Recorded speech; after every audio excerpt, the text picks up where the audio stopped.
Hello, and welcome to another episode of AI in the Classroom Daily, a podcast helping educators make sense of AI without the hype. I'm Dan Cogan-Drew, and transparently, I use AI as a thinking partner in preparing each of these episodes because I think the best way to talk honestly about AI in education is to work with it openly. Now, most teachers know Grammarly as the thing that underlines grammar mistakes. But Grammarly, now rebranded under a parent company called Superhuman, has a much bigger vision of itself. And that vision has direct implications for how AI gets used in classrooms. So a quick orientation, you probably know that Grammarly started as a grammar checker, but it's evolved quite a bit since then. It's now generating essays, predicting grades, and building agents. The CEO's stated mission, as featured in this article and interview on The Verge, is that AI works everywhere you work. It understands how you work, and it acts on your behalf without you having to ask. So that brings us to the idea of the AI agent. An agent isn't a chatbot you type questions into. An agent watches and takes action. It's built on if-then logic. It sees a condition and it does a thing. There's no prompting required. Now, AI agents are on the rise. The business and technology insights company Gartner predicts that 40% of enterprise applications will be integrated with task-specific AI agents by the end of this year. That's up from less than 5% a few months ago. That means that they're becoming common in the workplace, and when we see something that's common in the workplace, it's not long before it's headed for schools. Grammarly already has a partner agent for teachers, one that can turn whatever's on your screen into a quiz in seconds. That's just one small example of the bigger vision behind the company. That bigger vision, the one we're sitting with today, came from Grammarly's CEO in this recent interview I mentioned with The Verge. He wasn't just describing a tool that teachers use. He was describing teachers as builders of agents. The idea that you could encode your best moves in an agent. You could set the triggers. You could refine it based on student feedback. This would help you scale your expertise to every student, every moment. He's saying that what Grammarly did for grammar can use the same approach for even teaching history. So that's a very interesting and provocative idea. Today we're going to dive into it, we're going to take it seriously, and you're going to hear me push back on it a bit. So here's what I think is arguing in favor of this vision. There is a lot of tacit expertise that teachers have. It is invisible to a large extent. It can reach only a limited audience. And the idea that you could reach more students with great teachers is one that EdTech has been after as a goal for years and years. But it brings to mind some parallels that aren't entirely favorable.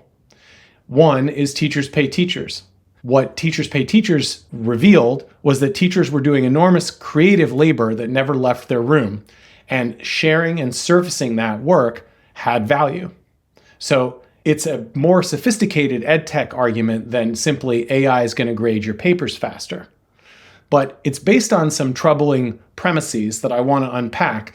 And as you hear me talk about these, I want to ask you if you've seen this pattern before. Where have you seen this approach be introduced in the history of EdTech, and how have you seen it played out? Let me go to the first assumption underlying this master vision. And that's the idea that teaching is a decision tree of sorts. The difference between a great teacher and a good teacher is basically that there are better rules underlying the decisions made by the great teacher. The teacher sees confusion and they clarify. They see an error and they correct. But I want to argue that's not a model that describes teaching. That describes training. And in fact, one of the examples that comes up in the interview on The Verge is of the use of AI agents to train sales teams. And that's a very different mode of transfer of understanding, of knowledge, of skills in training than teaching. One of the things we talked about on a prior episode of this show is something called pedagogical content knowledge, PCK. And it's important to recognize that PCK isn't just content knowledge plus pedagogy. It's the knowledge that lives at the intersection of the teaching and the subject matter. It's how this content is going to challenge, provoke these students in this moment, in this instructional setting. We talked earlier about Andrew Land's research, which showed that simulating student errors is harder than expected because AI doesn't understand what it means to not understand something. I want to call out another place where this breaks, and that is what we've seen from TPT is that it leads to poor quality, which leads to wasted teacher and student time. Thomas B. Fordham Institute report evaluated that more than 300 resources from platforms including Teachers Pay Teachers found that 64% received an overall rating of, quote, very poor or, quote, mediocre. Most materials weren't aligned to the majority of standards, and the authors themselves claimed to cover. So there's problems with the outputs of this system and this model, as well as the model itself. And then at the close of the interview, the CEO invokes this idea that the AI agents learn how to teach grammar or train grammar out of the student writing, and the same can be applied to the teaching of history. And that's where I think it gets very elusive and the vision starts to cloud quickly for me. It's the case with grammar that there are right answers, but that's not true to historical thinking. That same approach cannot be applied to a domain that is interpretive, contested, context-dependent. So an agent that is governed by rules, see a thing, do a thing, is not going to be able to effectively surface the kind of historical thinking that this domain requires. The teacher asks a question of the student because of what she knows about the student, the text, the classroom's prior argument or debate, and there's a missing context to the agent's understanding of the student that it can never recover. It simply does not have a meaningful context in which to instruct. This brings me to the pattern that I see emerging in this line of thinking that looks very familiar to prior patterns that I've seen working in EdTech now for several decades. And I'll frame it in terms of an equity argument, but you could probably find different framing if you recognize this pattern. Self-directed, agent-mediated feedback loop, call it personalized learning in one way of terming, works best for students who are already metacognitively strong, already motivated, already comfortable working independently. The students overlap heavily with the students who need teacher mediation least.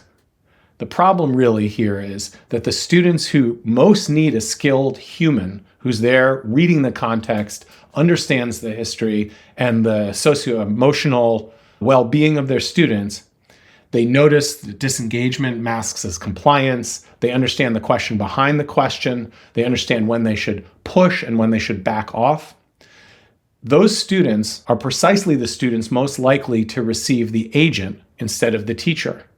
This isn't really a coincidence because the people who build the systems tend to learn the way the systems teach. That's not a character flaw of those people, but it's a bias in terms of how they think about what it means to learn and the modes in which learning and teaching, as they see it, are most effective. And that bias comes through in the design and in the schema that the designers have for what teaching and learning looks like. So to be clear, this isn't an argument against teachers using AI or exploring agent-based tools, but it's a very clear call, a warning, I would say, that you need to know what you're encoding and what you're leaving out. Which brings me to 3 questions I'll leave you with when you're thinking about, and I think the future is going to be filled with agents and agent-based tools. As you're evaluating these, here are 3 questions I would ask you to consider. 1, what does this agent do when it doesn't know what to do? Consider that, contrast that with the way a great teacher will respond when they're not sure, when they always have a next move because they have greater context. Rules-based systems eventually reach the edge of the rules. What happens in that case? Question 2, who in the student population is going to learn well from this model and who doesn't? I think what you'll find is the conceit of the model expects that the vast majority of students should be able to learn from this model, but the reality is going to tell you that it's a very small percentage of students who actually can do this. Dan Meyer is someone I've referenced often, and if you're interested, look up his blog and you'll read more about his perspective on this same question. And 3, is this tool replacing the teacher's time with students, or is it designed to extend it? Knowing the difference will tell you a great deal about how this does or does not fit into your instructional thinking. So I want to leave you with that equity question and the fact that a lot of these tools get purchased for the vast majority of students as the predominant mode of teaching and learning, as the predominant way that EdTech is going to support instruction, when in fact, they really actually effectively reach and are effective with a very small percentage of students. AI agents are coming, and we need to be ready. Thanks for joining. Talk to you next episode.